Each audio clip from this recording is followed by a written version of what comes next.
Prosseguindo com a nossa programação, assistiremos agora ao simpósio inaugural A Aprendizagem Autorregulada, o Estado da Arte, os Desafios e as Perspectivas Futuras, Estados Unidos, Portugal e Brasil. Convidamos para compor a mesa o professor Dr. Hefer Benvenuti, do Queen's College da Universidade da Cidade de Nova York.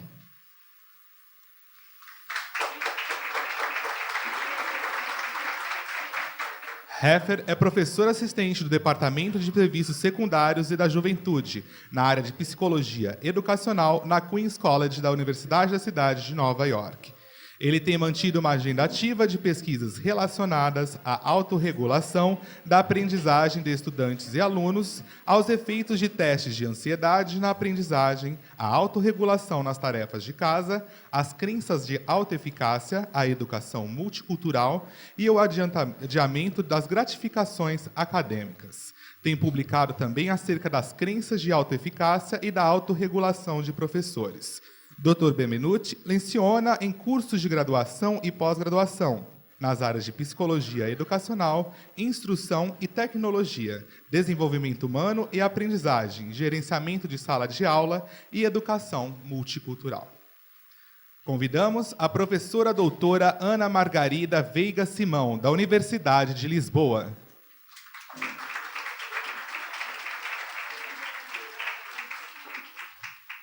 Ana Margarida é professora associada com a agregação da Faculdade de Psicologia da Universidade de Lisboa e coordenadora da seção de Psicologia da Educação e Orientação. Doutora em Ciências da Educação, na área de especialização em desenvolvimento curricular e avaliação em educação, pela Faculdade de Psicologia e Ciências da Educação da Universidade de Lisboa.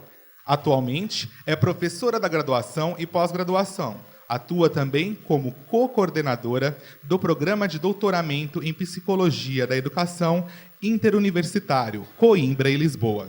Faz parte do corpo docente do curso de formação avançada, formação de professores e formação pedagógica de formadores, concepções e práticas. Convidamos também a professora doutora Eveli Brokovic, da Faculdade de Educação da Unicamp.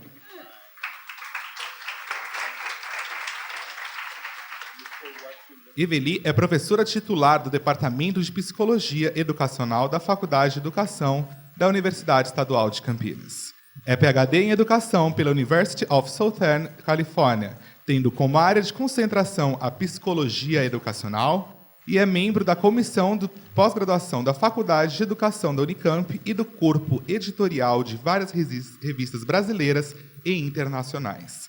Tem experiência na área de psicologia, com ênfase em aprendizagem e desenvolvimento humano, atuando principalmente com os seguintes temas: aprendizagem autorregulada, estratégias de aprendizagem, motivação para aprender, afetividade, metacognição, variáveis afetivo-motivacionais, bem como na construção e validação de instrumentos para avaliação psicoeducacional. Com a palavra, o professor Hefer Benvenuti.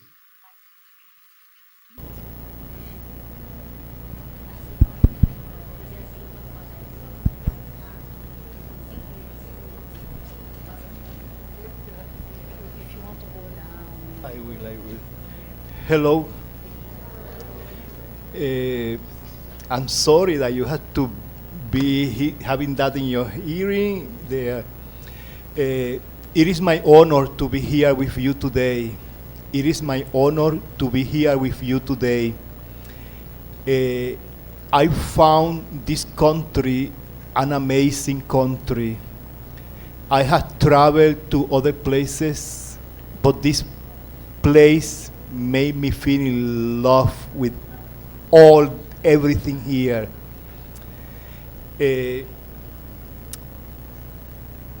I would like to talk a little bit about self-regulation. I only had a few minutes, but I will speak few more times in a different day, so don't miss the other ones. The other ones will be great.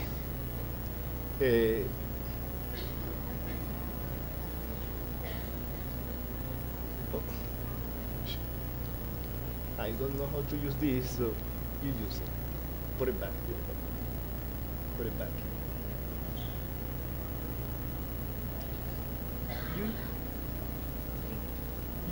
You use it, and I tell you.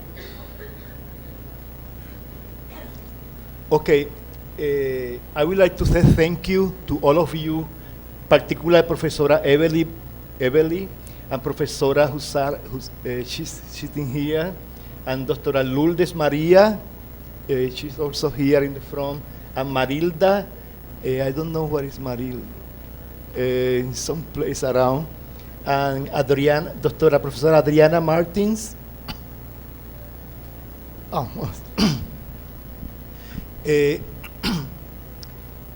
You cannot imagine the experience that I have been here in Brazil. I have been in European countries, lecturing at Oxford University in London, also at Oslo University in Norway, in Belgium, and the Philippines, and Harvard in America. But this place captivated me. And I will tell you why this place captivated me first. Because here I saw amazing students. I had the opportunity to meet few students on Monday and others on yesterday. And I had to tell the professors that are here, or the professors that come from other places, that here you have great, great students. I hear many students before, and these students here are amazing. You must be very proud of you and of them. Okay, I would like to move to the front because I am not like them. They sit down here, but I am not like that, okay? So.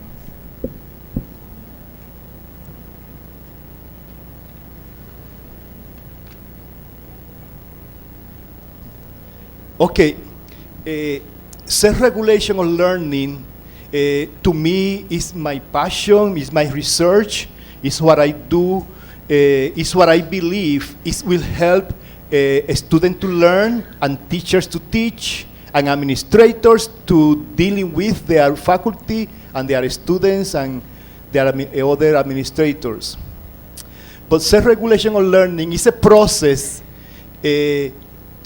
that systematically direct thoughts, feelings, emotion, and action in order to pursue certain goals. For me, self-regulation means that it is what we do in order to pursue specific goals. I don't know what goals do you have. If I ask any of you for a goal that you had in your education, what is your goal? If somebody would like to tell me one of your goals. Anybody? Don't be shy, because I am a professor and a teacher, and when the students don't answer questions, I ask directly to them. So, what is your goal? You want to tell me one of your goals?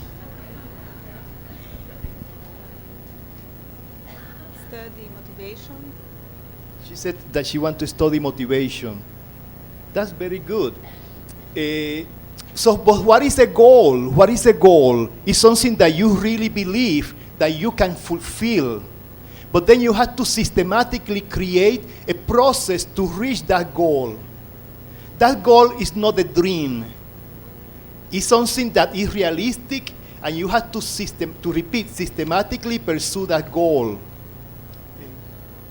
It involves activation and sustaining the goal directed. So it had directions, and that make you to canalize your actions toward fulfill that goal.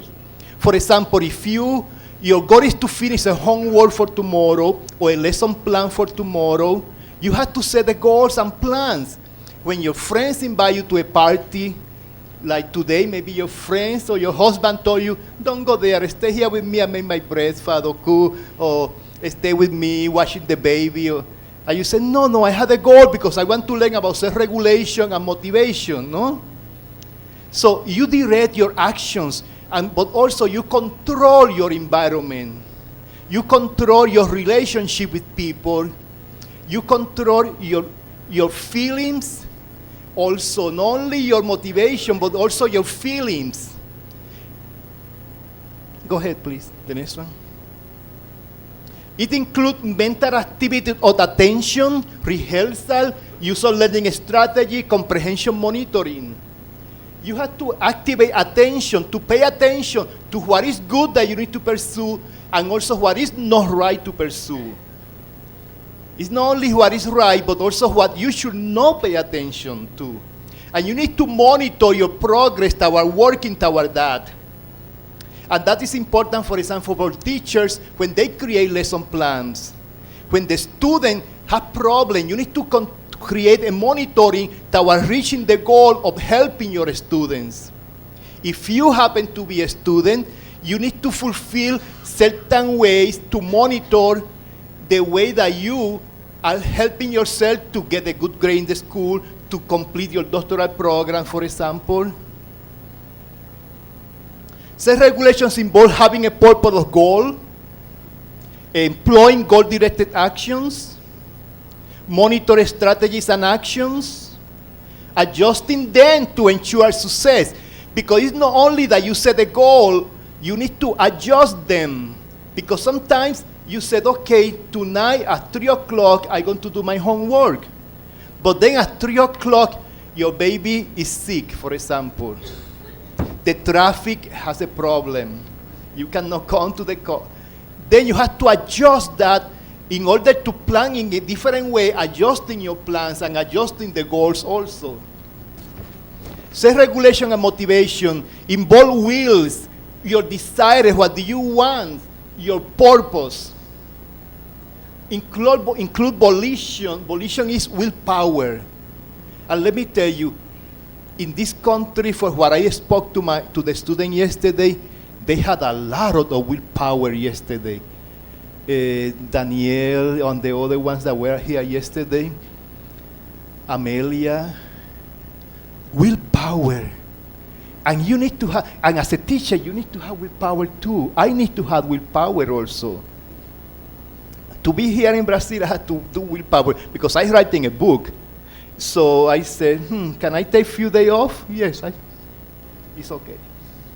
A value. We need to value. Students need to value what they do. And we as a teacher, in order for creating a student who becomes self-regulated learners, we need to help them to value what they have. To value the homework. To value that. Because without value, it will be very difficult for a student to sustain motivation. You may remember many times, or I remember many times when I have been in a difficult situation and I said, okay, if this is more value than this one.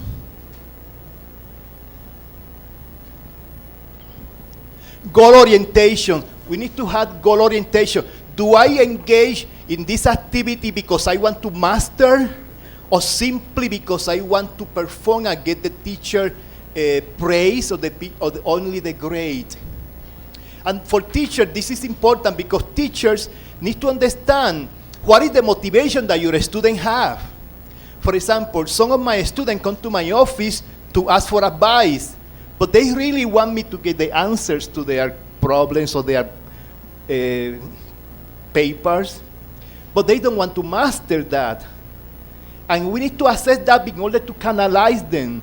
And it's not wrong for the student to try to get good grades. Nothing wrong with that. It's very good. They need to get good grades. But they need to also have intrinsic motivation.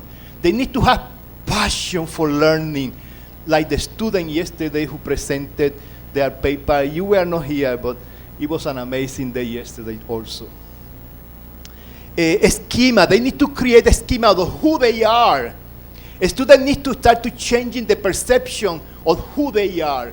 Let me tell you something about teacher candidates, pre-teachers, teacher candidates, pre-teachers. They are no longer the regular graduate, undergraduate students. They need to change their schema. Now I am a teacher. I am not another teenager around. I am a teacher. And professors of teachers, educators need to also have a schema. I am educating future teachers. Help seeking is important also in order to create a regulation. A student And we professionals need to also to know where to get help. Do I go to my administrator? Do I go to the principal? Do I go to my friend? Do I go to Wikipedia? Do you go to Google? Where do I go? And also have appropriate selection from where I get help. It's very strategic from where you get help, from where I get help. Academic self-regulation is the ability to regulate and control the factors that influence your own learning. Go ahead. Major component of academic self-regulation involve motivation. Motivation is very important. Learning strategy, time management, physical environment, social environment, and performance. Let me tell you about social environment. It is important that we control our social environments. For teachers, for professors, for administrators, if we do not control the social environment, then we can get into serious problems. And our students, we need to help our students to understand the control of the social environment. But we need to have that responsibility to help them. We need to help them. Also, they need to, we need to help them to understand their physical environment. Some students do not have the appropriate social environment, physical environment where they can learn. Some students study on bed for the midterm, for the final test. Some students do the doctoral thesis on bed, you know, in their best friend hanging around with a lot of alcohol around, a lot of distraction around. So the physical environment needs to be controlled, but we teachers have that responsibility. A characteristic of the self-regulated learner, they have academic learning skills. They also have self-control. They are motivated. They have the skills and the will to succeed. They have to have the knowledge too. We cannot expect that our students will master 2 plus 2 if they don't know what is 1 plus 1. If they don't know how to write or how to read, they will not, don't wait for them to delay gratification. Don't expect that. But then we need to teach them how to do 2 plus 2. But some of you may tell me, Dr. Benvenuti, my job is to teach English or to teach educational psychology. I don't need to teach them how to write. That is a problem. Because you are not creating individuals who can become self-regulated learners. Or I am not creating those persons. They need to have also motivation. And they need to have self-discipline. Okay, motivation. There are different models of self-regulation. And today I'm going to talk about one that is probably the most popular in America and probably the most popular around the world. But they are competing models, and all the models, in my opinion, are very good. Here, during these 3 days, you will hear about different models, and I like all of them, but today I'm going to speak to one. Of course, let me tell you, I am biased because the one who proposed this is Zimmerman, and Zimmerman is my graduate doctoral advisor, my friend, my colleague, so I am biased. So according to him, self-regulation involves a cyclical process that you start at the middle point and ending. Start, middle point, and ending. Let's see how this process is. First, during the forethoughts mean from the beginning, at the beginning. You need to analyze task analysis that include goal setting. What is my goal? What are my strategy and my planning? But they also have to have motivational beliefs. And the motivation is where the student sometimes have problems. Self-efficacy refers to the individual belief about their capability to perform specific tasks. Self-efficacy, to repeat, involves individual beliefs about their competent capability to perform specific tasks. And the one that I'm going to lecture, I don't know, it's tomorrow or the next day. Don't miss that one, okay? If you want to know a lot about what is self-efficacy, promise today to me that you will not miss that one. Because after that one, I believe you will go home to your school, to your programs, in a different way that you have come today here. Unfortunately today, I cannot talk about that. But promise, it's going to be different, okay? I promise, or your money back, okay? But you don't pay to me, you pay to them, so. Also involves self-control during the performance. During performance, according to Zimmerman, the individual needs to control the process. Okay, you started the task, you started motivated, but now you have to control, monitor that, engage in health seeking, control your environments. The next one, please. And also, then in the third cycle, you engage in self-reflection. Self-reflection. And this one, you evaluate the outcome of the task. Did I achieve my goals? Then, how do I attribute my success? What caused my success, or what caused my failure? And we all had experience like that, no? I'm sure you do. I'm sure you have successes, probably 1 or 2 failures, no? 1 or 2. You are too good. She told me that you are too good, so I'm sure probably 1. Okay, but this cyclical phase is like this. Let me tell you 2 ways to do it, first as a student and then as a teacher. First as a student. The student had the homework for tomorrow. The student first needs to assess in the 4 talks, what is my goal for tomorrow? What is my assignment? But not only what is the assignment that the teacher told me to do, what is my personal private goal? Do I want to finish the 3 chapters or only 1? The teacher asked for 3, but I only want to do 2. My strategy, how I am going to complete the homework. My motivation, my self-efficacy, how confident I am that I can do that.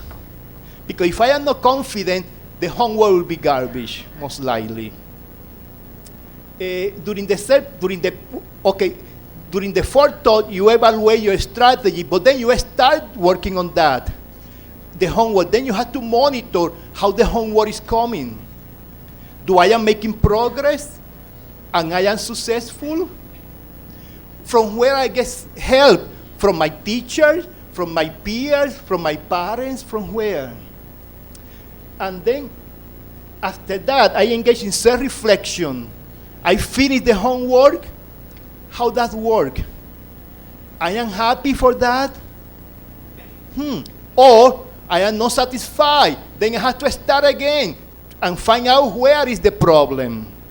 If the problem was the strategy, if the problem was the goal, maybe my goal was too high or too low. Or the problem was during the self-control. Did I get help from my friend? Did I get help from Wikipedia or from Google? And Google gave me wrong information? That happens often to the students. Students sometimes give me papers. They look very good, but they are very garbage. They are bad. So I need to find out where the problem was. And then start again the cycle.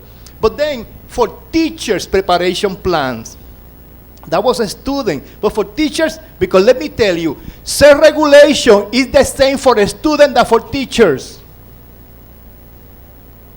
Do you understand that, please? Self-regulation is not only for the student. It's a misconception that we have, that we think that self-regulation is only for the learners. Self-regulation is also for teachers and administrators too. For a teacher who creates a lesson plan, they have to pass through the whole process again. And some teacher, do you remember that teacher that was very bad? Do you remember a teacher that was very bad? That teacher was not a regulated teacher, created a very garbage lesson plan, and then didn't care to evaluate how good or bad the outcome were. Do you see teachers need to be self-regulated? And one of her advisors, when she was at the graduate school during her doctoral degree in America, Dembo, Dr. Myron Dembo, he said something like this: teachers need to learn how to learn first, become teachers. Teachers need to learn how to become teachers. Teachers need to be self-regulated learners. Okay. But we had challenges too. In this process, we had challenges. Teachers report problems in the classroom such as academic motivation, student problems, student had no self-regulation. Teacher, we complain a lot, no? Do you know that? I don't know in Brazil, but in America, we complain a lot. And professors, we complain a lot too. The student doesn't have academic skills. Academic engagement, the students are not engaged at all. Attention hyperactivity. Internalizing problems, many problems that the students have. Language skills. We have problems, no? And teachers, let me tell you a secret. If we want to solve these problems, what you're going to find this week here is one way to handle those problems. Of course, it's only one way. It has to be compounded with a lot of other components, family issues, socioeconomic issues. But if you want solution for these problems, don't miss these 3 days, okay? And this professor, she's going to speak to you very well about these things this week. And she will do the same, and my other colleagues will speak very good about how to deal with these problems. Don't miss it, no? You will not miss it, then. Don't miss it, okay? You tell your husband, hey, baby, you take care of the child this week. I am off the week, okay? Go ahead. Teachers need to be self-regulated learners too. Teachers are challenged to provide more authentic instructional context and activity than traditional knowledge. But again, you're going to tell me, like in America, but Dr. Benvenuti, I am so busy. I had 100 students in my class. They come hungry. They don't have money. They don't have time to do homework. I had too many. How am I going to do this? You know the answer? Self-regulate yourself, teacher. Self-regulate yourself. Create monitoring yourself. Goals to yourself and goals. That's going to help you. Teachers must be reflective and analytical about their beliefs. Let me tell you, teachers have beliefs too. But let me tell you, I don't know in Brazil, but in America, some teachers has problems with their beliefs.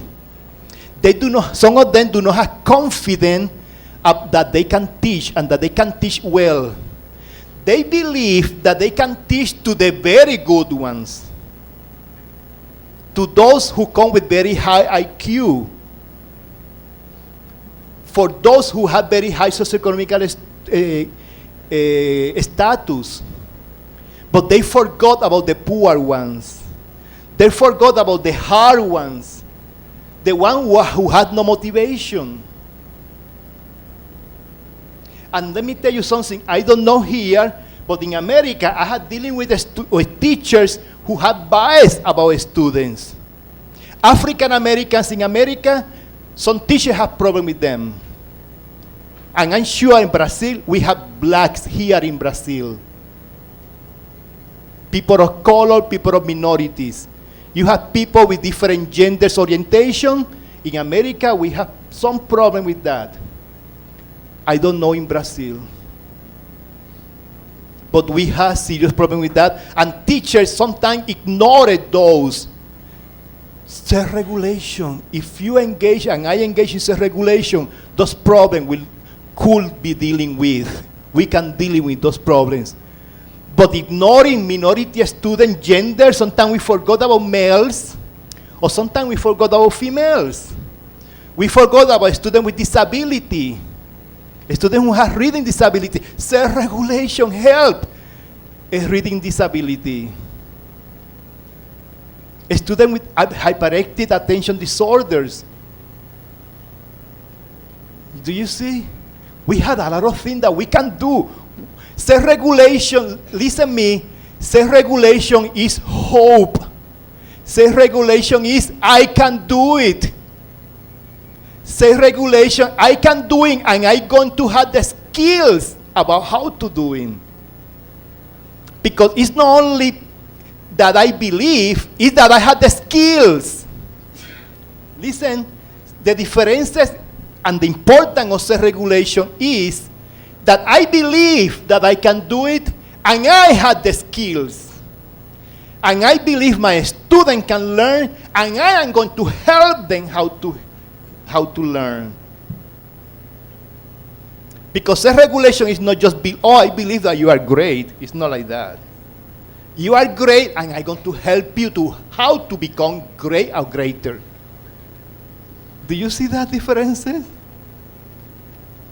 Self-regulation is belief, actions, but also skills, having the skills.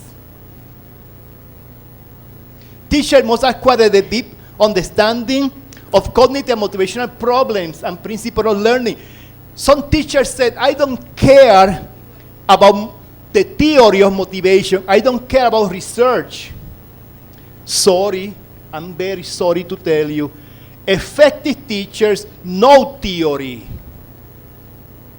So, do you have problem with teaching? Do you have problem with teaching? Start reading. Read her books. Read Evelyn's book. Read her book. Read his book. Read her dissertation work. Her work. Read them. Her work. They will tell you how to. Or read my work too. Go ahead.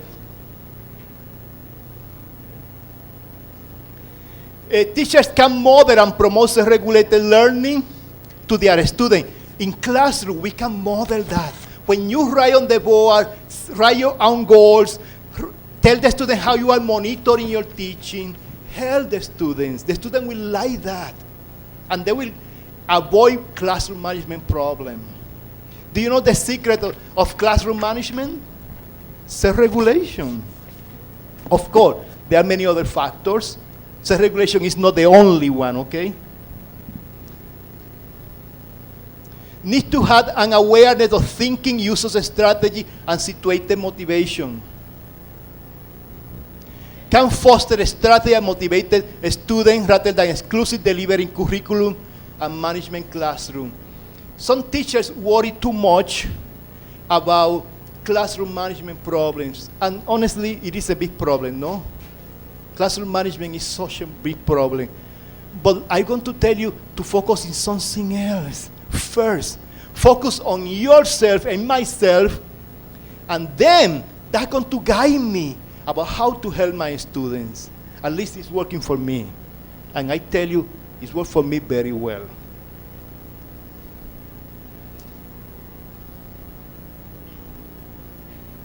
Teachers can analyze their own learning style, evaluate their understanding and model cognitive monitoring, can promote mastery goal orientation, can teach self-regulation. Are you teaching math? Do I have math teacher here? Teacher who teach math? English, who teach English here? And social studies? No? Oh, very good. So I hope you understand me very well. Yes, we need to help the students to do that. Go ahead, please. Need to examine conceptual foundation of self-regulation. Go ahead, move on. Go to the next one, please.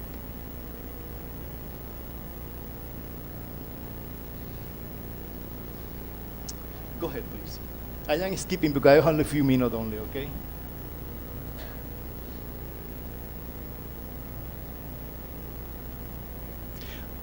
Go ahead.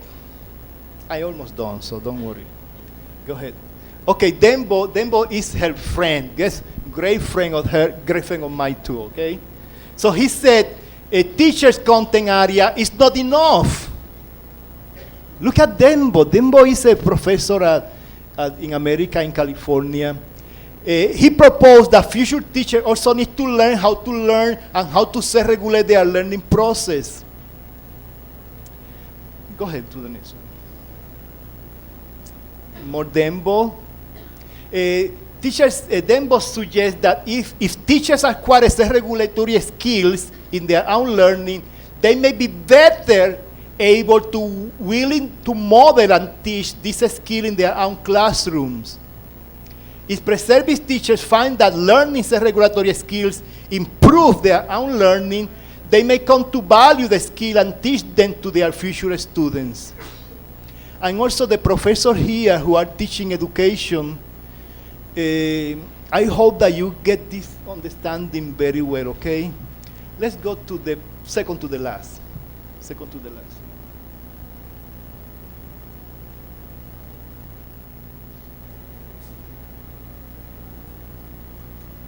I am finishing, okay?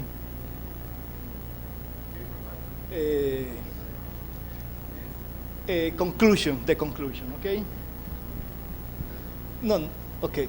Student motivation and self-regulation are highly valued process for teachers and teacher candidates, okay? Valuable. Go ahead. A teacher and teacher candidate need more training in assessing motivation and self-regulation. Professors, you had a big work to do, okay? You thought that I come here to talk to the student only? Professors too. We had a lot of work to do with our students. We need to teach them. We need to train them. You had a good job to do. I had a good job to do too, okay? And if me too, I am not preaching to you. I am just talking to myself first. They need more professional development training on how to use motivation and self-regulation. And that's why this Evelyn has done so well, and the other colleagues who were with her creating this conference to training the professional development about self-regulation. They need to understand their own culture. If you want to help your students, a student in the favela, they need self-regulation, but they need a teacher who help them. They need to understand classroom management. They need to, I'm going to finish with this one.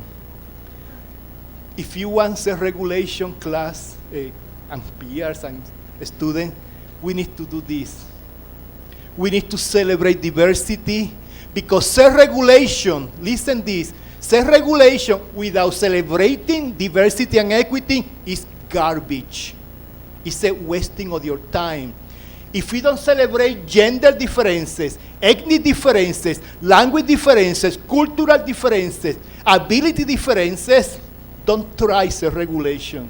You will waste your time. Celebrate. Engage in appreciation and value of who the students are. And I invite you to finish this. I invite you and myself to, from today on, to make a commitment to celebrate diversity and equity. Because you have problem classroom management with your student, you want to help your student. But celebration of diversity and equity is essential for successful teaching, for successful learner. You teachers, you professors, celebration, diversity and equity. Me too. And I ask you to raise your hand if you and I made that commitment, that we're going to learn more about motivation and self-regulation, but we also going to continue celebrating diversity and equity. If you are willing, raise your hand as a commitment that you want to promote equity and diversity in your schools, as a learner, as a student. Raise your hand where you are, that you made that commitment. Because you will need that. You will need that. I also will need that. Thank you very much.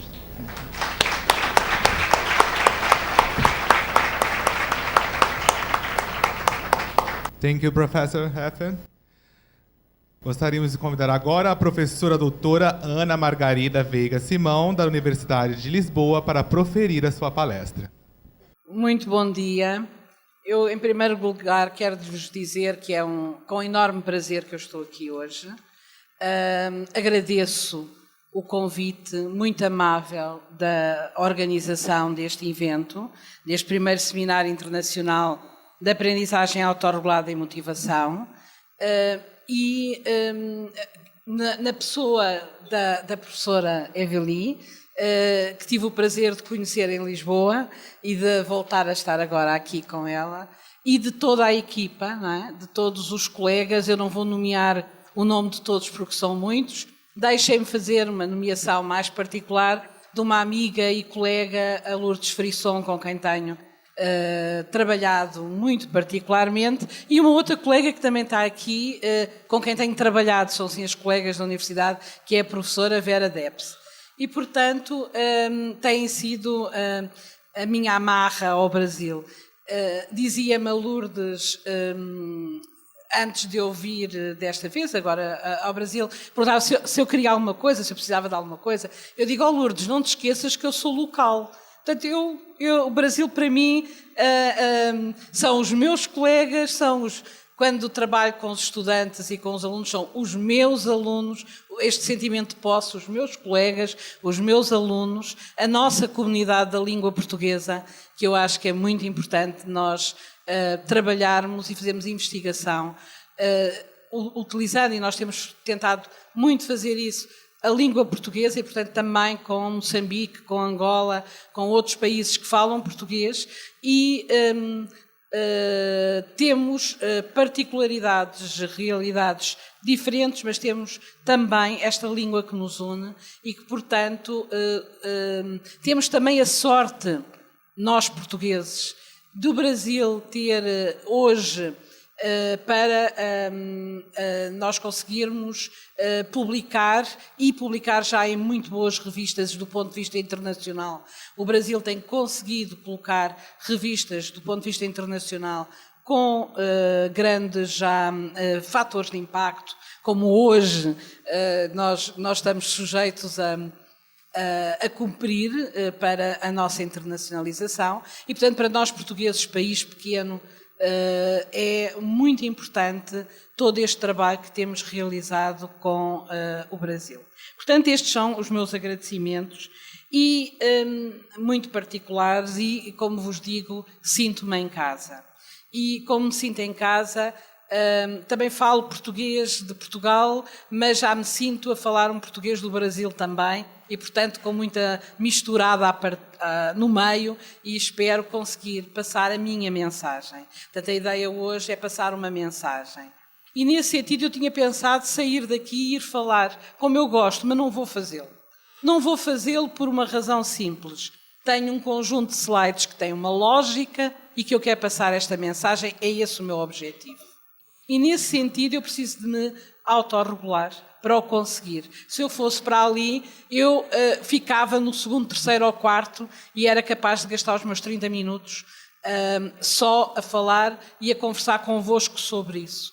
Mas, como não é esse o meu objetivo pessoal, o meu objetivo pessoal, pela leitura que fiz do contexto, ou seja, lendo o contexto, acho que os colegas gostariam de ouvir essa mensagem, pelo menos eu acredito nisso, e esse acreditar é muito poderoso, portanto acredito nisso, e então vou tentar autorregular-me e controlar-me, porque tenho aqui um conjunto de papelinhos com os slides, e eu vou vendo, se eu já estiver no quarto quase com o tempo esgotado, sei que só posso gastar um minuto nos outros, e portanto vou monitorizando todo o meu processo e gerindo o meu tempo de uma forma mais eficaz. Portanto, temos que encontrar sempre estratégias de acordo com o contexto, de acordo com o nosso objetivo, para atingirmos aquela meta que queremos. Nesse sentido, também dizer-vos que esta temática da autorregulação da aprendizagem tem sido aquela que ao longo da minha vida profissional, que já vai longa, não é? Estou quase a fazer 40 anos de trabalho profissional, e, portanto, sempre me preocupei, desde ter sido professora do primeiro ciclo, primária, portanto, da primeira série, até todo o outro trabalho que fui desenvolvendo ao longo da minha vida profissional, sempre me preocupei com algo que é ajudar os alunos a aprender mais e melhor. Portanto, este sempre foi o meu lema, e nesse sentido, mesmo que as teorias tenha passado por várias, não é, leituras desse ponto de vista, sempre tentei atingir também esse objetivo.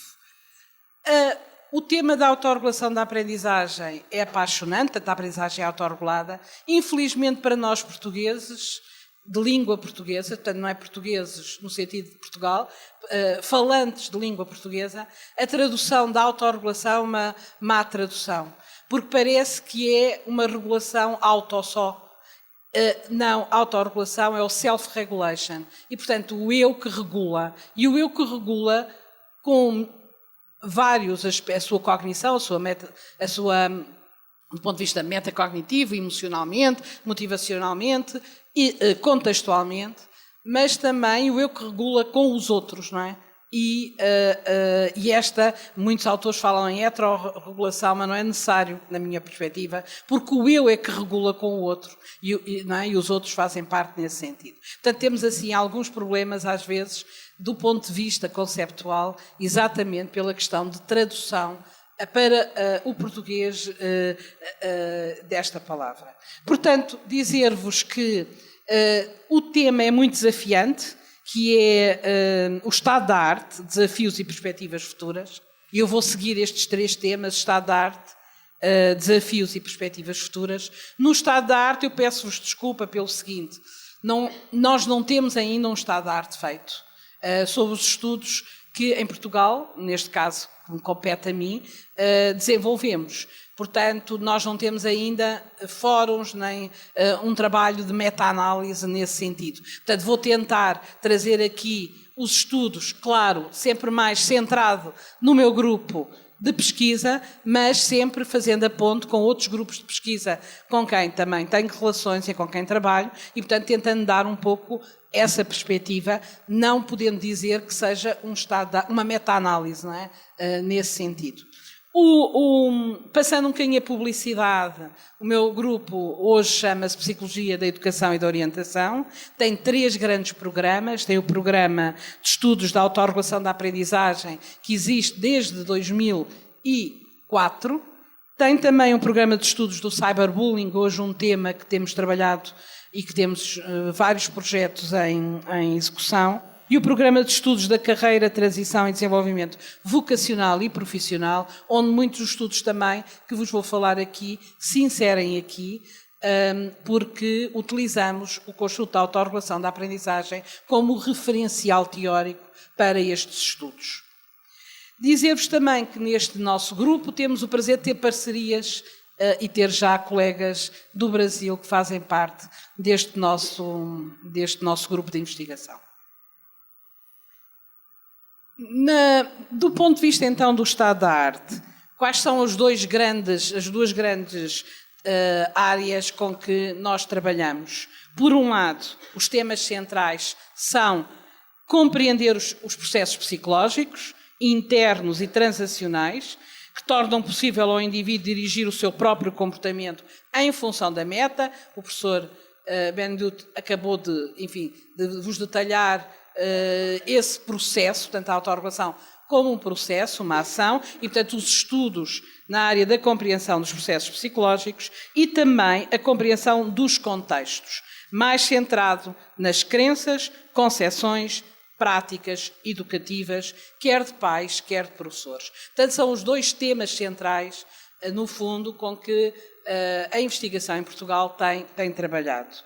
Também dizer-vos que sempre nesta dupla perspectiva, também já referida anteriormente, por um lado os estudantes e os professores, no sentido de os estudantes devem ser ensinados a compreender e utilizar os recursos pessoais que lhe permitem refletir sobre as suas ações, exercer um maior controle sobre os seus próprios processos de aprendizagem, reforçar as suas competências para aprender, e os professores que devem saber estimular E usa a palavra estimular, enfatizando a questão da promoção do estímulo aos seus alunos para que eles sejam mais competentes. Portanto, são, no fundo, estes dois campos de aplicação.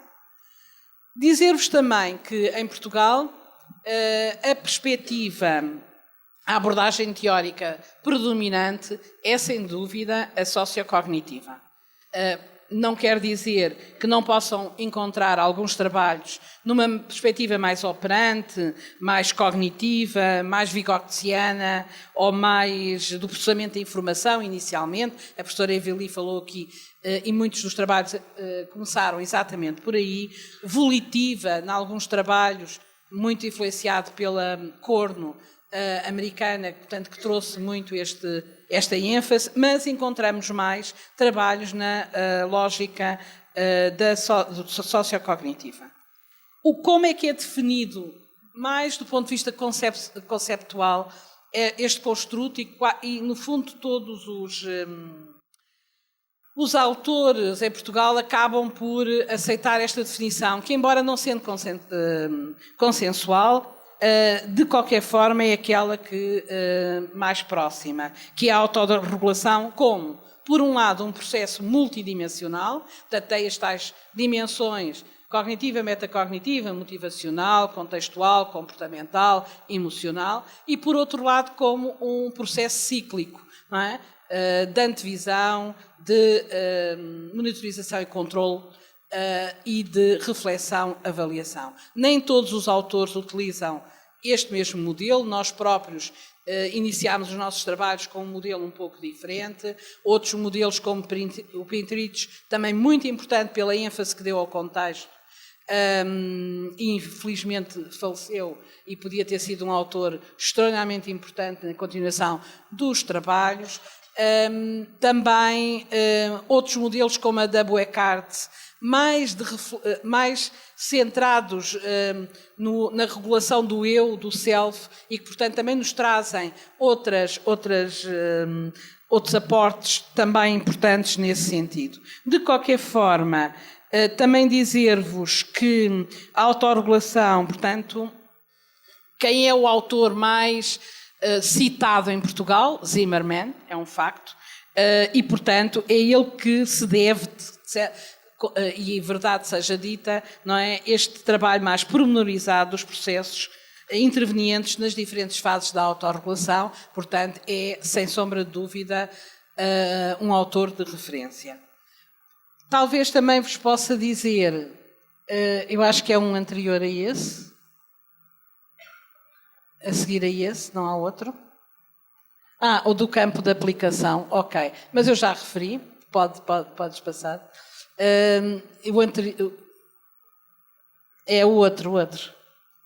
Ok, de qualquer maneira, neste estado da arte, porque eu, apesar de ter os slides, como vou falando do que está, quase que não precisava, mas é sempre bom para ajudar. De qualquer forma, neste estado da arte, referências, além de Zimmermann, quais são os autores de referência em Portugal, mapeando muitos dos trabalhos. Bandura, sem sombra de dúvida, que fez uma trajetória interessantíssima ao longo da sua vida. Pinturich, Roger Azevedo, cada vez mais por causa da ligação da autorregulação à tecnologia. O Schank, também Walters, nos trabalhos sobre a motivação. Zimmermann, e depois em Portugal, o Leandro de Almeida, a Adelina Lopes da Silva, o Pedro Rosário e eu própria. Portanto, são, no fundo, os autores mais citados nos trabalhos em Portugal. Quais são as 4 grandes, áreas em que estes investigadores se têm interessado em trabalhar? Por um lado, clarificar teórica e empiricamente as fases e os processos, há estudos mais teóricos importantes. Depois, a autorregulação da aprendizagem e diferenças individuais. E, portanto, aqui, aquilo que foi, no fundo, o final da fala do professor Benedito foi exatamente nesse sentido, e é extremamente importante atender a essa diversidade. O papel mediador do ambiente familiar e do contexto educativo, estudar de que forma é que ele pode ter esse efeito mediador. a autorregulação da aprendizagem e o desenvolvimento profissional dos diversos profissionais e, por outro lado, adaptar, construir e validar instrumentos de avaliação que, ao mesmo tempo, são úteis para a avaliação e para a intervenção. No programa, concretamente, de estudos da aprendizagem autorregulada, nós temos 4 grandes focos de trabalho. Por um lado, a autorregulação da aprendizagem em ambientes apoiados pela tecnologia, a autorregulação da motivação, a autorregulação da aprendizagem na leitura e na escrita e a autorregulação da aprendizagem e o desenvolvimento profissional. Deixo-vos ficar um conjunto dos últimos projetos. O projeto que vocês vão ter que me ouvir 4 vezes, coitados, e, portanto, vou ter a oportunidade de detalhar um pouco mais o projeto da resolução de problemas com a utilização de um jogo virtual, a Festarola, o aprender inglês com o Bernardo, com a plataforma Moodle, a escrita criativa, um projeto com a narrativa e o imaginário, ensinar estratégias de autorregulação para a escrita para cada tipo de texto, as tarefas de pesquisa na web, avaliação e intervenção deste trabalho, e aprendizagem e ensino de estratégias da compreensão da leitura. Portanto, estes têm sido os últimos, não quer dizer que esgotem todos os trabalhos da equipa. Em termos de Portugal, as temáticas mais abordadas estão ali, que já tenho vindo a falar. De qualquer forma, a diversidade de temas também atesta a complexidade que existe e a diversidade que existe e também a necessidade da diversidade de opções metodológicas para dar conta desta quantidade de temáticas. Eu tentei fazer o levantamento daquelas que encontrei nos estudos mais recentes elaborados em Portugal. Também é necessário compreender, e isso parece-me ser extremamente importante, o papel quer mediador, quer moderador, que depois várias variáveis têm nos diversos contextos nestes estudos. Vou-me focar, de uma forma muito breve, das primeiras que estão ali em vermelho, a questão da escrita, da leitura, da resolução de problemas com a tecnologia e focar... Este é um estudo com a plataforma Moodle. E o que é que estes 3 estudos que vou só referenciar brevemente, porque é que os trouxe aqui a esta mesa neste momento? Porque eles têm uma opção por detrás, que é a opção da infusão curricular. Ou seja, na nossa equipa nós tomamos uma opção de fazer estudos no contexto, com os professores, e trabalhos de intervenção a propósito dos conteúdos curriculares que os professores têm que trabalhar. Ou seja, resolver problemas, a leitura, a escrita, a aprendizagem do inglês, criando recursos que podem ser uma ajuda a estes professores a promover competências de autorregulação nos alunos.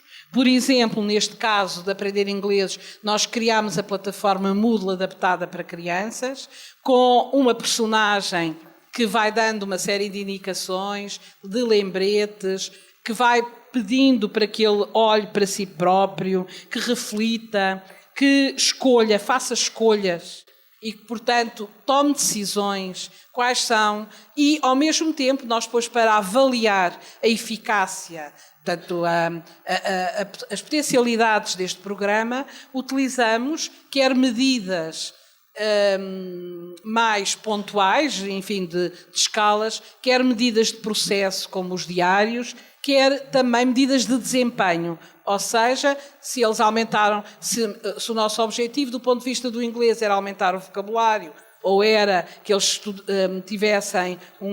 escrevessem melhor em língua inglesa, etc., também medidas de desempenho para tentarmos ligar a promoção e o desenvolvimento do processo ao desempenho concreto dos alunos. Os outros 2 que estão aqui nomeados é no mesmo sentido, ambos difusão curricular, o da Festarola, que é um jogo para a resolução de problemas e também a escrita criativa, um projeto que eu vou ter a oportunidade de detalhar um pouco mais na última mesa redonda sobre projetos de intervenção. Por isso, voltando um bocadinho ao esquema global, não me vou dedicar a pormenorizar, outras duas grandes áreas em Portugal que têm agora começado a emergir, uma já bastante mais antiga e outra mais recente, são estudos no campo do ensino superior e estudos na infância, em termos de será ou não possível desenvolver, promover competências de autorregulação na infância, ou seja, dos 2 aos 6, 7 anos, na entrada da escolaridade, sabendo nós o que é que os estudos da metacognição nos dizem. E também todo o trabalho que, do ponto de vista da psicologia do desenvolvimento, nos têm dado, não é? Talvez uma autora que eu gostei de ler, a Brownson, que tem uma obra interessante de 2000 sobre a janela, no fundo, da oportunidade que estas idades têm para a promoção de um conjunto de competências de autorregulação, da aprendizagem, claro que sim, atendendo ao nível de desenvolvimento cognitivo destas crianças e também à questão do desenvolvimento metacognitivo. Portanto, talvez dizer-vos que do ponto de vista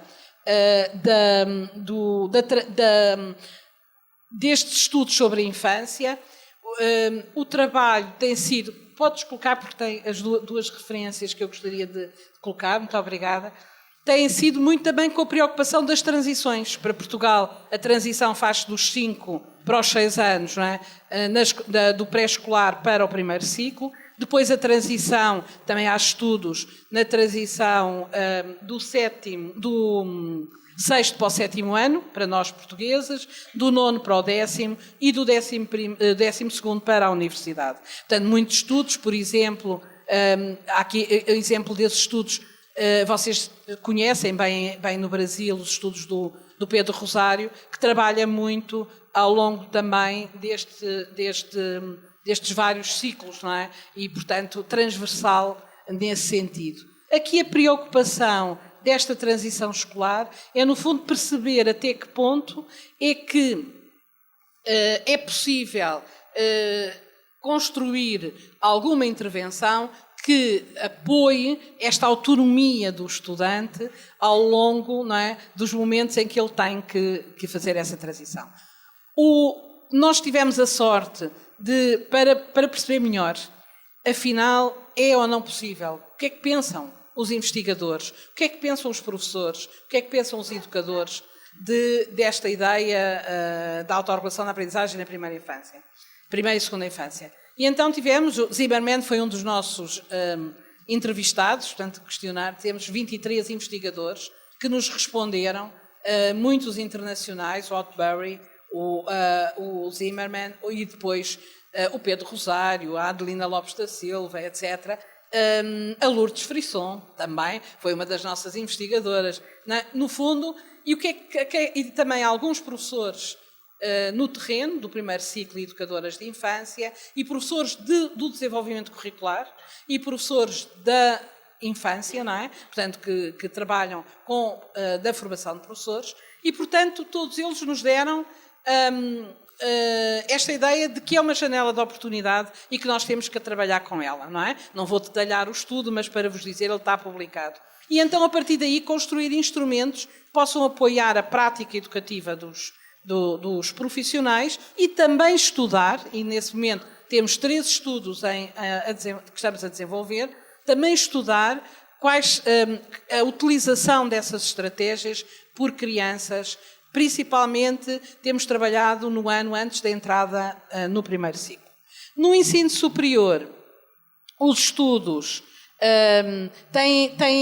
há uma área que eu acho extremamente importante e que temos visto muita investigação internacional a surgir e em Portugal também, que é a questão da entrar no ensino superior através da avaliação. Ou seja, será que a mudança de métodos alternativos de avaliação, como os portfólios, os diários, o problem-based learning, os projetos, etc., como instrumentos de avaliação das competências dos alunos, fazem mudar as práticas, como são percebidos pelos alunos, os ajudam a autorregular ou não as suas aprendizagens e que tipo de feedback é que é necessário dar de ajuda, portanto, neste caso, para que isso aconteça. E, portanto, é outra linha de investigação que em Portugal também está e que nós temos também no nosso grupo alguns estudos nesse sentido. Voltando ao meu esquema anterior, só para vos colocar ali um outro desafio, que é o desafio da avaliação. O que é que nós andamos a medir? Andamos a medir processos ou não?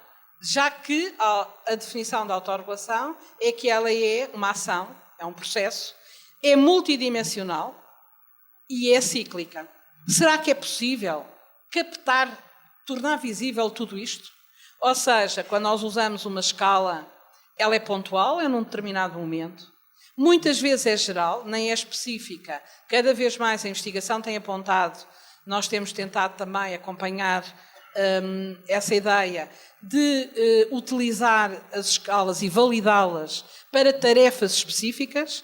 Nós já temos algumas para a resolução de problemas, para a escrita, para a leitura, para a escrita de um determinado tipo de texto, que é diferente de outro texto, porque nós não somos autorregulados, senão a autorregulação, o ser humano é autorregulado por natureza, não é? Não é um traço de personalidade. E, portanto, nós somos autorregulados em graus diferentes. E em graus diferentes, atendendo aos contextos e às tarefas específicas. E, portanto, nós também temos que usar medidas que apanhem essa complexidade. Por outro lado, será que medidas como os diários repetidos ao longo do processo, medidas como portfólios, conseguem captar esse processo? E, portanto, é outro dos grandes desafios na investigação. Dizer-vos que temos opções metodológicas, e acho que podes pôr todo o slide das opções. As opções têm sido, acima de tudo, por estudos descritivos e diferenciais, estudos correlacionais, também valoração de intervenções, com desenhos quase experimentais, pré e pós-teste, a construção e validação de instrumentos de avaliação, alguns estudos de caso. Eu tenho que comentar, porque fiquei muito feliz quando cheguei aqui e vi a notícia de uma colega do grupo a dizer que se calhar, ainda há certeza, conseguimos a publicação de um estudo de caso com 14 participantes numa revista muito boa, ou seja, um estudo de caso com muitas medidas, tem a ver com o estudo do Bernardo e do inglês, de aprender inglês, com medidas do traço digital deixado pelos estudantes ao longo de todas as sessões, não é? Em que utilizámos a plataforma Moodle. Não tenho a certeza, está muito bem lançado, mas não temos ainda a certeza da publicação. O que é muito importante, não encontram nas revistas de impacto internacional estudos de caso. Ou seja, se vocês olharem os artigos de referência dos autores de referência internacionais, eles apresentam-nos um determinado tipo de estudo e nas implicações, reparem nisto quando voltarem a ler estes artigos, o que é que eles nos dizem nas implicações? O que é necessário? É necessário estudar os processos? É necessário fazer estudos mais em profundidade? É necessário e temos que avançar para aí. Nós fazemos isso, bem ou mal, e eles próprios, não é? Porque podiam publicar, não nós portuguesinhos, coitados, que é difícil, mas eles podiam publicar estudos de caso em revistas de impacto. E não os temos. Temos muito poucos, contam-se pelos dedos. E, portanto, é importante sermos coerentes com o construto da autorregulação, por um lado, se estamos a trabalhar nele, e, por outro lado, também estes autores de referência que dizem isto, categoricamente, também, e que são os grandes parceiristas e editores destas revistas, eu tenho dito, quando tenho a oportunidade internacionalmente de o dizer, sejam também coerentes eles próprios, não é? E temos aqui portanto, que pode ouvir esta mensagem, sejam eles próprios coerentes também com esta lógica. Bom, eu tenho muito pouco tempo e vou terminar com os 3... e esqueci-me só de dizer que então a aposta tem que ser em estudos também longitudinais, que são mais complicados de realizar, e eu chamei cross ou transculturais, porque é também, e aí é o apelo, por exemplo, no nosso caso, não é bairrismo, mas pensar na língua portuguesa como referência, não é? E fazer estudos transculturais, cross-culturais, chamem como entenderem, nesse sentido, não é? E, portanto, também tem sido uma aposta que temos trabalhado. Por outro lado, dizer-vos então que nós temos, portanto, temos 3 grandes grupos em Portugal que eu conheça, como vos digo, que trabalham nesta questão, o nosso grupo, o Grupo Guia do Pedro Rosário e o Grupo GTPA, Grupo de Trabalho de Pedagogia para a Autonomia, da Flávia Vieira, mais ligado à formação de professores e ao desenvolvimento profissional, com também trabalhos muito interessantes, colocando aqui a questão da autonomia e, portanto, para chegar aí à autorregulação da aprendizagem. Portanto, temos muitos projetos de investigação nessa área, a publicação e as teses de mestrado e de doutoramento. Passando para o penúltimo slide, para vos dizer que tentem elencar, depois disto tudo, quais seriam os desafios à autorregulação, à aprendizagem autorregulada e motivação. Por um lado, estudar os processos neuropsicológicos envolvidos nas diferentes fases da autorregulação da aprendizagem. Existem hoje, nas neurociências, já muito trabalho e alguns investigadores, nós não temos essa linha de pesquisa, alguns investigadores a trabalhar, e em Portugal também já algum trabalho começa a surgir. Medir a autorregulação como um processo longitudinal e aplicado às diferentes áreas curriculares, portanto, de infusão curricular e não de suplemento ao currículo. Promover a autorregulação da aprendizagem como parte, portanto, integrante do currículo. Adaptar os recursos educativos na promoção da autorregulação de acordo com as necessidades específicas do aprendente. Não é igual para todos, sendo igualitário, mas é na diversidade. Por outro lado, perceber de que forma a autorregulação ajuda a ajustar a autoconfiança na execução de tarefas. Os estudos têm apontado para esta subestimação das competências por parte dos aprendentes e, claro que também é preciso muito cuidado aqui, porque nós não queremos diminuir as crenças da autoeficácia dos estudantes, mas que eles sejam capazes de ajustar, e por isso a mim parece-me que esta palavra ajustar a autoconfiança é algo muito importante. Por outro lado, compreender os níveis de perseverança face às dificuldades na autorregulação da aprendizagem é também um eixo importante. E, para terminar, as perspectivas futuras para a autorregulação da aprendizagem, na minha perspectiva, muito importante criar sinergias entre universidades e grupos de investigação, e penso que este encontro é um passo também nisso, e, portanto, continuamos a trabalhar nesse sentido. Aprofundar os conhecimentos sobre possíveis procedimentos metodológicos para estudar a autorregulação da aprendizagem. Contribuir para uma atualização da conceptualização teórica, é também importante continuar por aí. Evidenciar de forma mais detalhada o papel dos diversos contextos e esta função mediadora ou moderadora das variáveis. Providenciar aos agentes educativos opções de formação, tendo como referencial a autorregulação da aprendizagem. E devolver à comunidade educativa conhecimentos sobre práticas promotoras da aprendizagem autorregulada. Muito obrigada.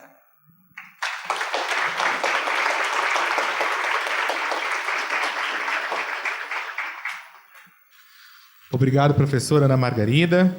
Convidamos agora a nossa última palestrante desse primeiro simpósio, a professora doutora Eveli Brokovich.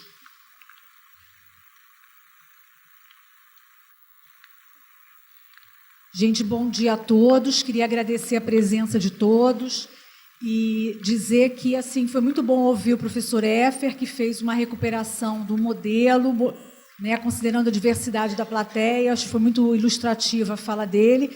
E foi muito bom também ouvir a professora Ana Margarida e ver que assim os meus slides fazem muito eco com o que foi falado. Então, eu vou tentar agilizar para que a gente possa ter também uma possibilidade de um debate, vocês possam tirar dúvidas. E também eu acho que eu gostaria que a minha fala fosse assim, como ela é uma fala de primeira mesa, que ela nos provocasse a tentar resolver os nossos desafios em relação à aprendizagem autorregulada no país.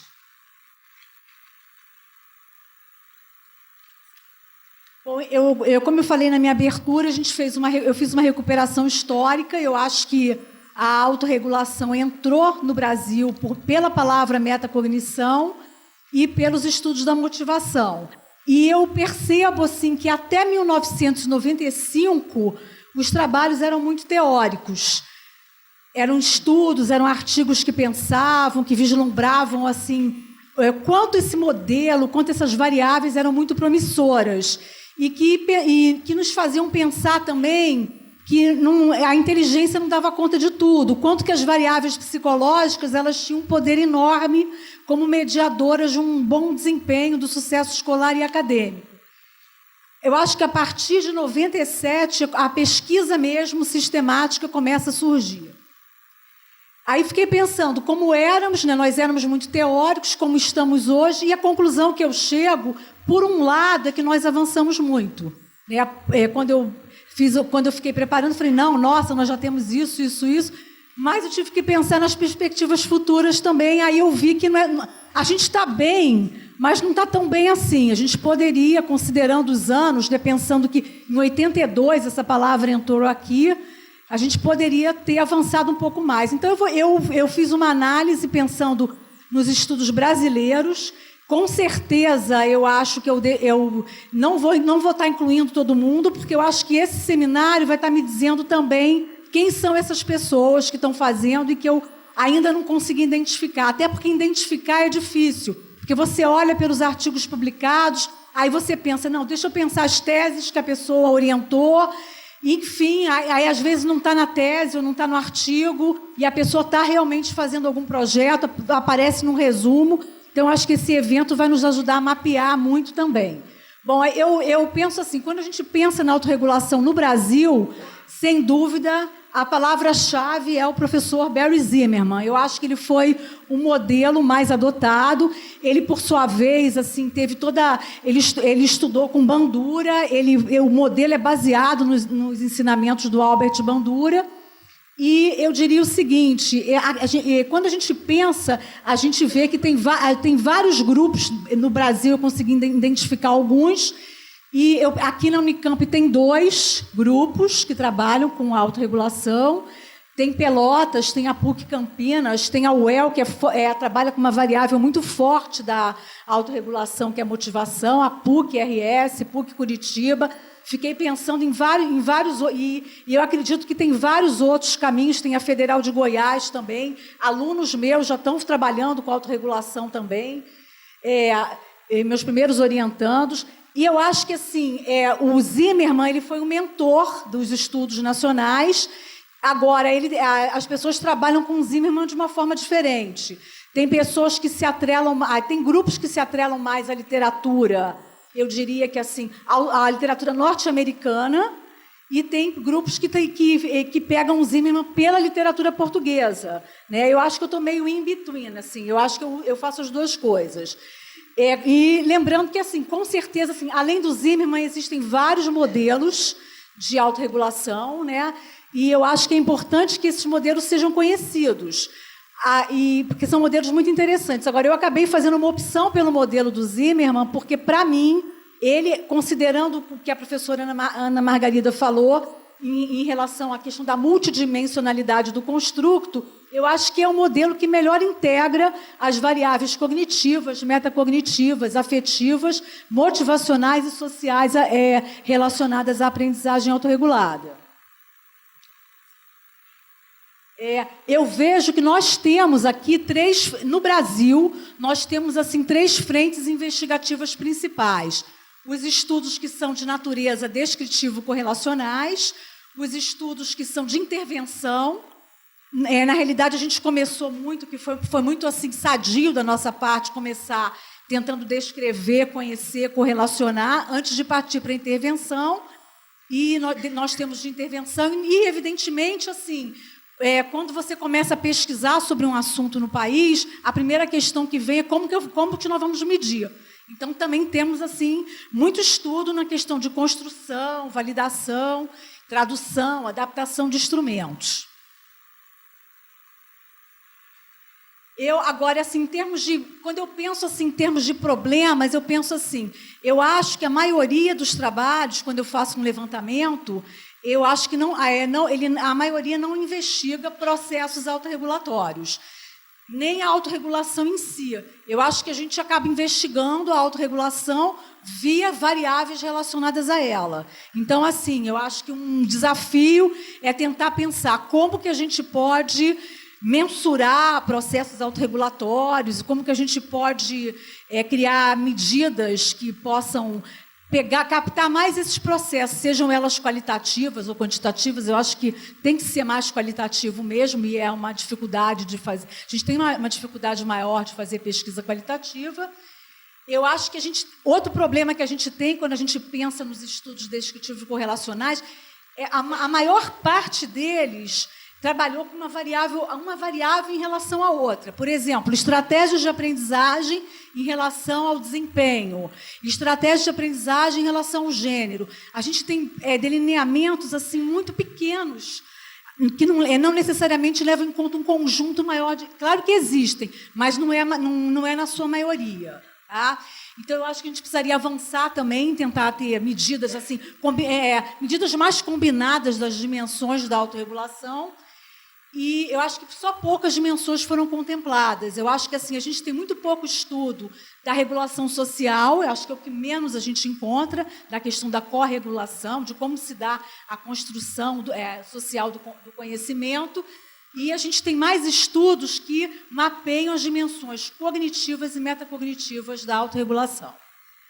Houve progresso, com certeza, né? Eu acho, mas assim, a gente avançou muito com isso. Temos alguma coisa de regulação motivacional, bem pouco, que eu acho que a gente vai falar também.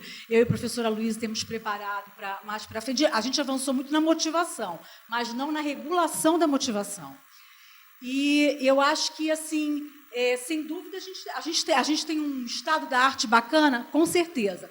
Mas eu acho que várias questões ainda a gente não tem resposta. Por exemplo, se a gente pesquisa desde 82, desde 96, sei lá, 97, quer dizer, no 82 foi os primeiros trabalhos teóricos, a gente ainda não consegue responder quando se dá o início da metacognição. Qual é a idade que a criança se torna metacognitiva? A gente tem algumas pistas, mas poucas evidências. Quem são mais autorregulados, meninas ou meninas? A gente não tem consenso, os estudos encontram resultados bastante diferentes.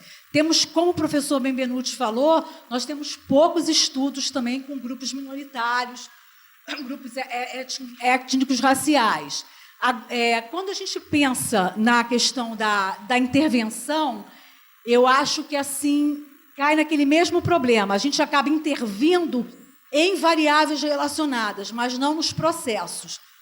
Eu estou até fazendo alguns trabalhos nessa área, né?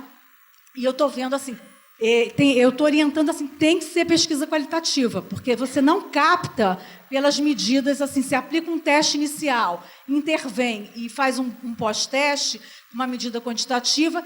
Eu acho que a gente tem problemas de mensuração. Primeiro, porque a pessoa pode aumentar o score sem necessariamente ter melhorado seus processos autorregulatórios, só dela ter feito a primeira mensuração com você. A primeira mensuração pode ter gerado avanços nos processos autorregulatórios sem ter sido a intervenção em si. Então, a gente tem problemas com resultados, mas, em geral, a gente tem um consenso. Toda vez que você faz uma intervenção nessa temática, algum resultado positivo você tem, mesmo que não seja exatamente naquela variável que você pensou que seria, mas algum ganho você tem. Então, é interessantíssimo ver isso. Eu até diria assim, qualquer coisa que a gente faça leva a algum bom resultado. Então, quer dizer, se a gente puder fazer de uma maneira mais sistemática, e com medidas melhores, a gente vai ter resultados muito, muito maiores.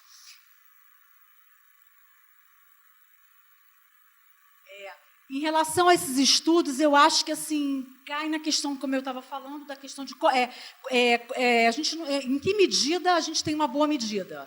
Eu até pensei assim, eu já usei várias medidas de pré-teste, quer dizer, de mensurações iniciais antes da intervenção acontecer. Recentemente eu usei o LACE, que é um instrumento muito famoso nos Estados Unidos. Já usei instrumentos que eu desenvolvi, e eu penso assim, o próprio LACE, ele não dá uma medida geral da autorregulação, e eu tenho até dúvida se a gente conseguiria ter essa medida. Então, eu estou levantando algumas questões para a gente pensar. Quando você analisa o LACE, você tem subescalas dele, ele não dá um score geral, e ele não foi pensado para isso. Agora, tem uma subescala mais associada aos processos autorregulatórios. A gente tem estudos aqui no Brasil de validação do LACE, mas aí surgiram alguns problemas. O próprio LACE foi revisitado recentemente. Então, quer dizer, a gente precisa pensar nessas questões. E eu acho que a gente acaba trabalhando muito a interpretação do dado na diferença entre o que é pré-teste e pós-teste. E a gente perde a questão do durante a intervenção, o quanto existe ganho enquanto você intervém. E a gente acaba não mensurando as sessões da intervenção. Eu acho que isso seria uma coisa importante. Acompanhar mais, como dado de pesquisa, estudar mais o que acontece. Outra coisa que a gente acaba não conseguindo fazer é ver assim, quanto que aquele ganho se mantém ou não depois, que é uma questão central. Ali melhorou, e daí? Continua? Eu acho que não só continua, você aprendeu a gente fez uma intervenção em autorregulação escrita. Você levou alguma coisa daquelas estratégias para a leitura, você levou para outras áreas da sua vida, para a maneira como você faz uma lição de casa. Então, quer dizer, isso também precisaria ser, a generalização precisaria ser estudada também. E, em relação à terceira fase, eu acho que assim, nós avançamos muito em relação à questão de como mensurar. Não há a menor dúvida que nós temos vários instrumentos, nós tivemos um esforço enorme com a questão de tentar fazer instrumentos nacionais para mensurar. Eu acho que nós fomos por todos os caminhos, traduzimos, fizemos pesquisa qualitativa, nós tentamos adaptar, nós tentamos validar, mas, mesmo assim, eu acho que se a gente fizer uma análise, quando eu tentei fazer essa preparação, eu vi assim, falta muita coisa ainda. Eu pensei assim, a gente tem algumas validades de instrumentos, não temos todas, a gente teria que investir em mais análise, porque às vezes a gente pensa assim, não, ele tem uma boa validade para prever alguma coisa, o conteúdo dele é bom, mas tem itens que não medem nada do que a gente está pensando que eles deveriam estar medindo. Eu acho que a gente combinou bem pesquisa qualitativa com pesquisa quantitativa também nas etapas que antecedem a construção de instrumentos, isso é uma coisa bastante importante, mas eu acho que a gente tem muito desafio aí, melhorar esses instrumentos, ter mais certeza do que eles estão medindo, não ficar só atrelada à confiabilidade deles, mas também a ampliar os estudos de validação. Eu acho que também a gente acaba trabalhando muito com autorrelato. Eu acho que a gente precisava de mais estudos observacionais e mais estudos também no ensino médio. Acho que temos algumas coisas ligadas à mensuração online. Eu acho que está começando isso mais aqui. O meu grupo tem uns 2 trabalhos agora, mas eu acho que é muito pouco ainda, porque eu acho que a gente precisaria... O próprio sistema... o esquema virtual ele te permite não só você coletar um dado bem profundo do processo autorregulatório, porque ele é poderoso, como também ele é uma forma poderosa de intervir também, né, considerando os avanços das tecnologias no dia de hoje. Então, eu pensei assim, tentando falar que perspectivas que eu acho que a gente precisaria fazer. Estudar mais as diferentes formas de autorregulação, não ficar só na cognitiva e na metacognitiva. Eu acho que Temos avanço aí na regulação emocional, eu tenho alunos meus que trabalharam com isso. Precisamos, como eu falei antes, assim, a corregulação, a gente tem pouca coisa mesmo, eu acho que é o que menos tem. Uma coisa que a gente tem um grupo forte aí da UFSCar trabalhando com processo metacognitivo. Eu acho que a gente estuda a metacognição, mas falta analisar quais são, o que está envolvido no estudo dos mini processos que a palavra metacognição, por exemplo, poderia estar atrelada. Estudar como é que se dá o planejamento, como é que se dá o monitoramento. Acho que, em relação ao monitoramento, a gente está até caminhando.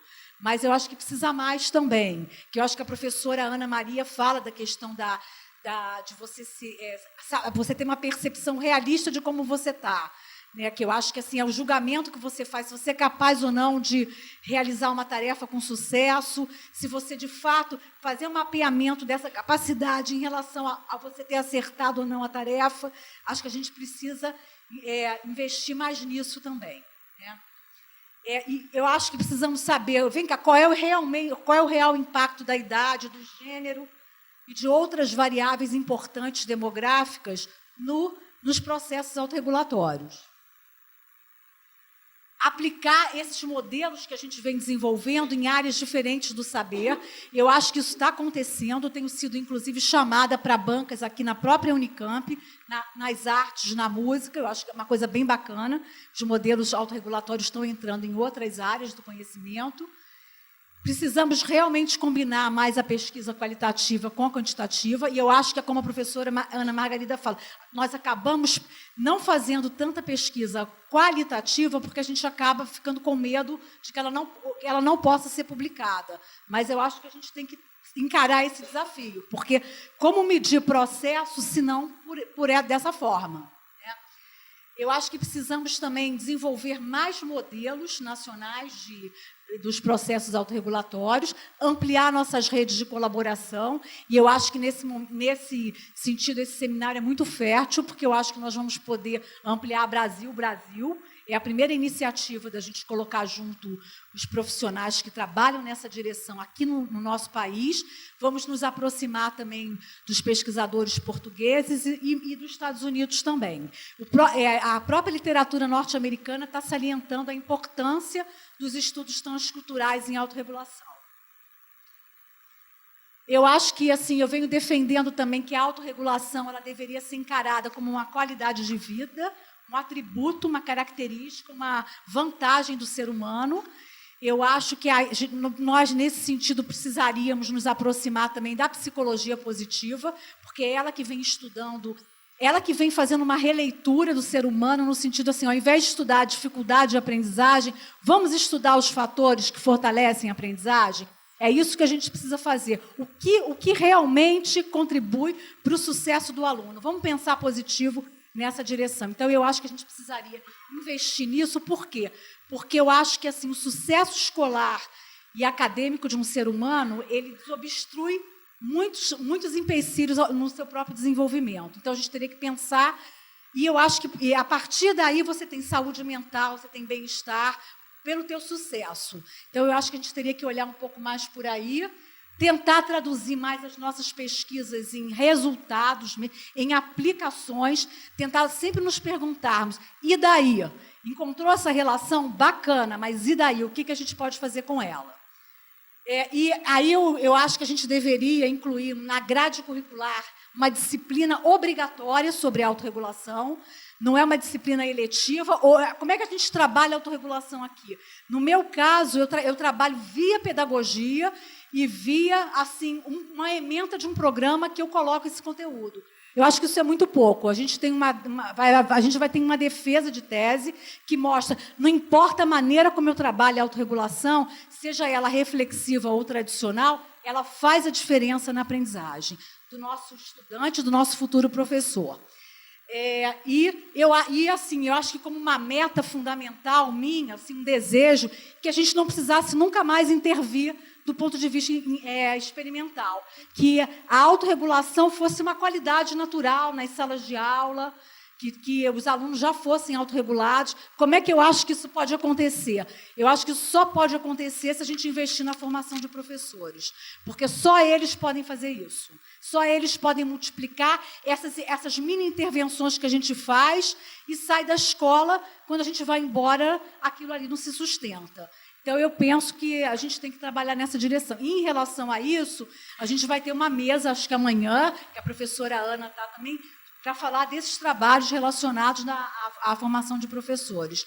Eu acho que, para mim, essencialmente é isso. Eu queria deixar um tempo para a gente poder fazer um debate.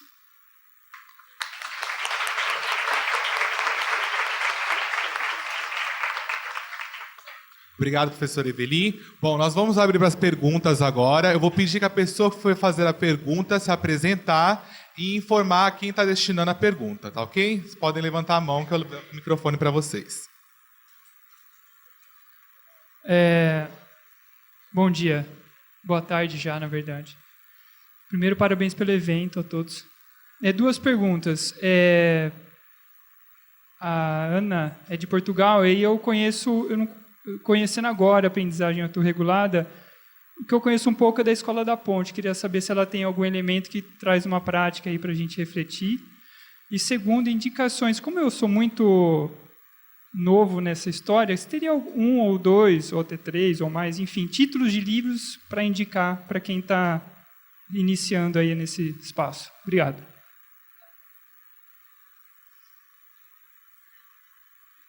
A pergunta para a professora Ana. Não, pensei que fazia um ponto. É uma a uma. Ok. Sim, Vamos sim. combinar assim, então. Eu vou fazer uma rodada de 3 perguntas. Não, mas pode ser. Eu é que pensei, desculpem. Pensei que eram várias perguntas e depois respondíamos no fim, mas tudo bem, posso responder já. Você responde, então? Sim. Tudo bem. Pode ser. Obrigado. Obrigada pelas questões. Em relação à Escola da Ponte, eu acho que sim. Tem muito, porque o movimento, do ponto de vista da educação, há um grande movimento da escola pública e da defesa da escola pública. Não tenho a dizer que a privada não tenha a mesma, mas surgiu num movimento da escola pública a ideia de que a escola pública se pode também transformar e apoiar a autonomia na aprendizagem. E, portanto, vem muito, pensando antes no movimento da escola moderna, pensando em Freinet, não sei se conhece, que tinha uma ideia muito de regulação, portanto, as assembleias no final na sexta-feira, por exemplo, a assembleia dos alunos, onde refletiam sobre o que tinha acontecido e planeavam a semana. No movimento da escola moderna, em Portugal, depois, na segunda-feira, os alunos reúnem-se em assembleia e decidem as tarefas para a semana e depois vão monitorizando essas tarefas ao longo do tempo. Portanto, e a Escola da Ponte foi beber muito de tudo isso. Também no sentido de os alunos poderem... A ideia também...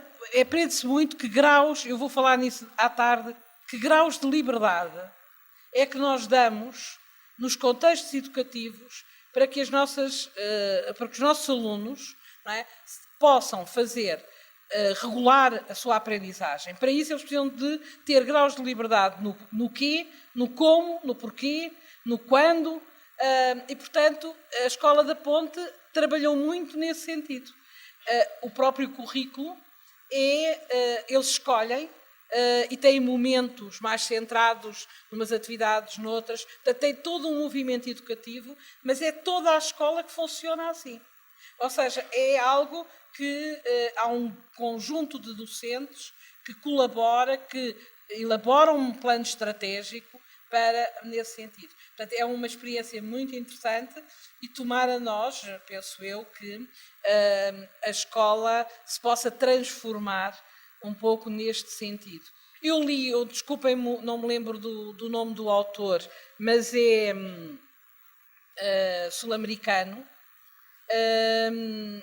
que é a escola ao contrário, não sei, portanto, um livro que fala, no fundo, que aquelas aprendizagens que hoje a escola se dedica a desenvolver, a instruir, é algo que o aluno fará autonomamente em casa, ou noutros momentos, noutros locais, noutros contextos, através da internet, das plataformas, etc. E a ida à escola, os momentos de ida à escola, são momentos de planeamento, monitorização e avaliação, reflexão da sua própria atividade de aprendizagem. E, portanto, este que é, no fundo, o mundo ao contrário, portanto, a escola ao contrário, ou seja, isso que, no fundo, os jovens acabam por fazer ou não fazer no seu contexto privado, não é? Não na escola, e aquilo que fazem na escola ser feito então aí, e a escola ser um local dessa construção, não é? De conhecimento para si próprio. Em relação a obras é muito difícil, não é? Mas eu acho que quem entra nesta área deve ler Zimmermann. Deve ler, há muitos bons handbooks do Schank e do Zimmermann que fazem ótimas revisões do estado da arte, não é? E acho que é muito importante. E depois há bons portugueses que também têm feito isso, e penso que encontras, se pesquisares pelos autores, muitos trabalhos nesse sentido, mas um bom handbook liderado pelo Schank e o Zimmermann é sempre uma referência para os nossos trabalhos. Obrigado, professora. Próxima pergunta ali.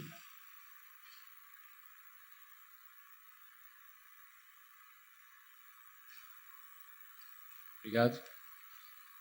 Minha pergunta para a Eveli é sobre a provocação que você fez, é muito legal, né, de pensar na autorregulação como atributo, né, como qualidade humana, mas é muito difícil para as pessoas entenderem, né, porque quem não está no meio, falar de autorregulação. E existe uma visão que eu acho que é bastante complementar, que é a gente pensar no avanço, né, o avanço intencional como esse atributo humano, essa busca que o humano tem de crescer, né? E existe trabalhos nessa linha, um grupo canadense com quem eu trabalho há muitos anos, que trabalha nessa perspectiva, mas eles falam desse avanço intencional como uma atividade coletiva, quer dizer, o avanço como grupo. Isso traz a necessidade do pensamento reflexivo e saber, estou avançando em quê, o que o grupo está querendo, por exemplo, desenvolvimento de criatividade, ou socioemocionais, ou as próprias competências cognitivas, né, de melhorar a nota, mas fica mais fácil de pensar nas várias dimensões, inclusive da psicologia positiva, a felicidade, bem-estar social, mas quando a gente pensa como avanço, né? Então eu queria ouvir de você qual seria essa perspectiva ou possibilidade de trazer, né, algo mais fácil de entender como um avanço intencional, mas puxar então daí todo o processo de autorregulação.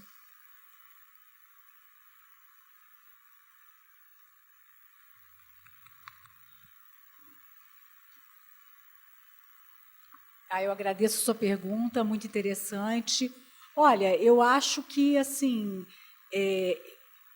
eu vou te falar pela minha experiência com os trabalhos de autorregulação. Como eu falei, nem tudo que a gente consegue provar estatisticamente, de fato, aconteceu. Eu acho que a gente tem visto que acontece muito mais. Então, por exemplo, a gente vê depoimentos de alunos que passaram pela disciplina. Eu vejo que, assim, você trabalha com... Ao se trabalhar com a autorregulação, você não precisa nem dar o nome de autorregulação, mas eu acho que quando você faz um apelo ao ser humano para que ele possa fazer uma autorreflexão, você já está tendo um avanço intencional enorme, você já está ajudando ele a se entender, a fortalecer processos. Eu acho que a proposta da aprendizagem autorregulada, ela passa muito por aí, né? Eu acho que a autorreflexão ela é uma palavra-chave do modelo, e eu acho que, assim, eu penso que, assim, ele é o grande avanço. E por que eu insisto que a gente tem que trabalhar isso na formação de professores? Porque, por exemplo, eu sou psicóloga, a formação do psicólogo ela é totalmente autorreflexiva. Inclusive, você tem que fazer terapia. Agora, eu não vejo na formação do pedagogo um espaço para ele pensar sobre ele mesmo. Como o professor Benvenuti falou, eu fui aluna do Dembo, e o Dembo falava isso. Primeira coisa, até vou usar a mesma frase num slide de amanhã que está pronto. Qual é o primeiro passo para você ser um bom professor? Você tem que primeiro ser um bom aluno. O que é ser um bom aluno? É você tirar boa nota? Não, é você entender como você aprende. Quais são seus pontos fortes, quais são seus pontos fracos. E daí eu penso assim, a partir daí você está tendo avanços intencionais. Porque se você se enxergar, saber como você está para aquilo, se você preparou coisas adequadas ou não. Então, eu penso assim. Agora, eu acho bastante interessante essa leitura do avanço intencional, e eu acho que você pensar a autorregulação como um avanço intencional, eu acho bárbaro. E eu gostaria, depois, de ter acesso a esse trabalho, a esse grupo, que eu acho interessantíssimo. Acho que é um casamento perfeito, e, assim, e se alia a psicologia positiva. Eu acho que uma coisa fundamental da psicologia positiva é porque quando a gente retoma a questão dos estudos aqui por exemplo, a psicologia cognitiva, ela foi redescoberta, né? Primeiro, assim, você pensando na história da psicologia. Quando você redescobre ela, você vê que, sabe, desde Wundt já se falava nisso. Sabe, quando você pensa na palavra metacognição, você pensa, ela é socrática. Então, quer dizer, a gente vai tendo nomes para as coisas, e, assim, historicamente, quando você pensa tudo isso, eu acho que é importante ver que, assim, avanço intencional pode ser muito próximo à psicologia cognitiva, as propostas se casam. Agora, o que eu acho importante dessa leitura da psicologia positiva? Porque a gente estuda muito o que dá errado. E está na hora da gente estudar o que dá certo, produzir conhecimento sobre as coisas que dão certo. Tipo assim, quais são os fatores que realmente produzem o sucesso escolar e acadêmico? A autorregulação é um fator. As variáveis que se associam à autorregulação, está tudo ali associado ao sucesso. Então, por que a gente não investe mais nisso? E eu acho que a psicologia positiva fala muito isso. Vamos estudar o que é positivo, o que é bom no ser humano, o que dá certo. Então, eu acho que é um pouco de mudar a maneira de ler o dado. Acho que são vários caminhos, né? E eu penso assim, sem dúvida, a gente tem que pensar que o atual momento da educação ela tem que ter um enfoque remediativo. Claro que você tem que socorrer, você tem que acudir, mas a gente tem que pensar um pouco para frente, vamos prevenir. Eu acho que o modelo da autorregulação ele te permite a prevenção, porque ele põe meio que por terra o conceito de dificuldade de aprendizagem. Não vai estar no aluno, não vai estar no professor, mas vai estar ele acredita que se você colocar a instrução mais poderosa, colocar o que está faltando no aluno ou no professor na instrução, isso pode fazer a diferença. Então, eu penso mais por aí nesse sentido, mas vou adorar ter um contato maior com a questão do avanço intencional. Eu acho que a autorregulação ela é um avanço intencional. Obrigada pela pergunta. Eu sou a professora Maria Helena de Gouveia, trabalho no Centro Universitário Fundação Santo André, no ABC Paulista. A minha pergunta é para a professora Eveli, se nesses grupos de estudo vocês já chegaram a visualizar duas escolas que tem na cidade de São Paulo, além de outras, mas uma se chama Comendador Amorim Lima e a outra se chama Campos Sales. Uma fica num núcleo de comunidade, a outra fica no Butantã, e elas trabalham, sim, com estudo autodirigido, com roteiro, com tutor, e colocam a criançada em massa para fazer isso, desde o ensino fundamental. E elas têm conseguido resultados diferenciados, ainda não avaliados do ponto de vista qualitativo da aprendizagem, mas que também se inspiraram um pouco na Escola da Ponte. Inclusive, o professor José Pacheco, de vez em quando, passa por lá, faz as visitas dele. Eu agradeço a sua pergunta também. Eu conheço, das duas escolas que você falou, eu conheço a primeira, a Amorim. Inclusive, tive uma aluna que fez um trabalho muito bonito lá, que fez até a Sueli foi da banca, a Sueli que está aqui presente. E eu acho que foi até ela precisa de um puxão de orelha porque ela não publicou esse trabalho, mas enfim eu falei para ela, olha, não adianta ela queria estudar estratégias de aprendizagem e motivação. E eu falei para ela, olha, não adianta você estudar, e nessa escola ela queria ver se tinha alguma diferença. Eu falei, não adianta você estudar só isso nessa escola, eu quero que você observe também, porque eu acho que falta você ver se o aluno que relata que tem uma boa estratégia, uma boa motivação, ou que ele sente... Ela ainda estudou coisas bem interessantes, porque ela pegou variáveis motivacionais pouco estudadas, que seria assim, as necessidades psicológicas básicas. Então, ela estudou autonomia, localização, e ela também necessidade de pertencer, que é uma variável-chave. Então, quer dizer, a gente tomou conhecimento e foi muito interessante porque o estudo dela foi super redondo. Ela encontrou que realmente a observação bate com dado autorrelatado. Foi bem bacana isso, e a gente realmente viu como é bacana. E ela, inclusive, no final do trabalho, ela teve uma... Ela falou que ela percebeu que estava predominando na escola um trabalho com estratégias cognitivas, que a escola poderia investir mais na metacognição. A segunda escola eu realmente não conheço, gostaria também de ter mais dados, mas eu fico muito feliz de saber que essas coisas estão de fato acontecendo, né, novos modelos, melhores práticas. Obrigada pela sua pergunta também. Nós temos uma pergunta da sala de transmissão ao vivo, é para a professora Ana. Eles perguntam por que a Escola de Ponte ainda não se estendeu a todo o sistema de ensino do Estado português.